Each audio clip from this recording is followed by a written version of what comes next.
So today we're going to have a look at how to do a frame elimination photo manipulation using two different photos that you would have already taken. One of the photos, as you can see here on the screen, has a picture of the person in the photo with the photo frame that they want to eliminate the picture out of. And in the second photo, it's the exact same photo, only the person is missing.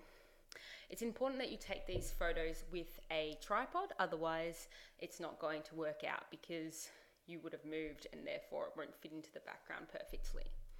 So what we're going to do is we're going to open up the two photos into Photoshop just by selecting both of them, open with, and then choosing Photoshop.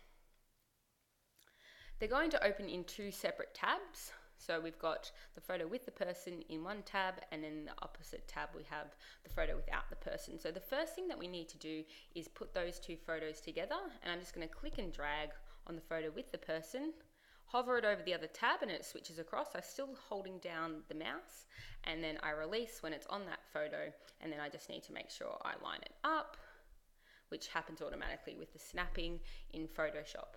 You'll see that over here on the right hand side, we have the layers palette, and you can see that the background layer is a layer that didn't have the person on it as such, and then the layer on top does have the person on it.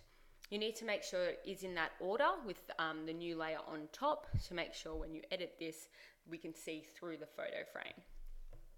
There are two ways that you can cut out what's in that photo frame from layer 1 to the background layer, making sure that layer 1 is selected while you're doing so. I'm just going to zoom in, and what we're going to do now is use the quick selection tool, which is the fourth tool down, and up the top here you get the properties of the quick selection tool, and you're wanting to make sure that it's on that first option here, and then you also want to maybe increase the size of your brush as well. I'm then going to select the area inside the frame, and you'll probably use a photo that doesn't have a photo in it. That would be the smart thing to do, and it will probably pick up the selection much better than it's picking up here, but it's not too bad.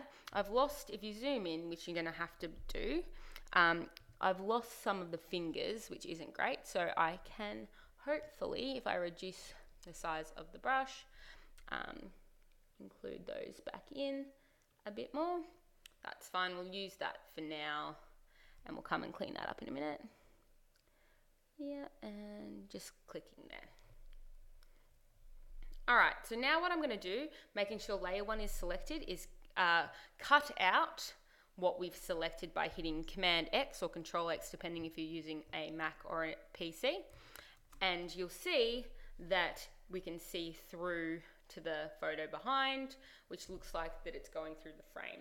Now this obviously isn't perfect because you can still see the remains of the photo that was left behind in the photo frame. So to clean that up, we can go to the eraser tool, making sure we've got a sharp circle there, a hard edge, and reducing the size of that.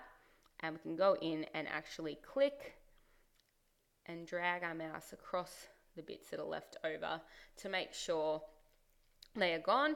At the moment, you'd probably want to use 100% opacity to make sure it all goes away, and take your time going through, zooming in and removing all that excess color until you're only left with the frame left. You'd obviously want to take your time doing that to make sure you don't go in the frame like I just did then. And then once you're happy with it, you can definitely probably need to go around and check the fingers to make sure that they're not too left any frame near those. And when I get rid of the pixels around the fingers, I don't actually click on the finger, just next to the finger, and keep clicking, and it will reduce it down that way. That way you don't get rid of a limb really easily. Okay, once you've done that and you're happy with that, zoom back out and you'll see that it looks like you can see through the photo frame into the background behind. Once you're happy with that, all you need to do is go File, Save as a JPEG if you want to print it out, and rename it and then save it to wherever you want to on your computer. Press save, and to ensure that when you print this out, it's at the best quality it can be, make sure that you select maximum from this drop down menu and drag it all the way up so it's at 12. I think maximum defaults to about 10, and on the side here it gives you a preview of how big your file will actually be.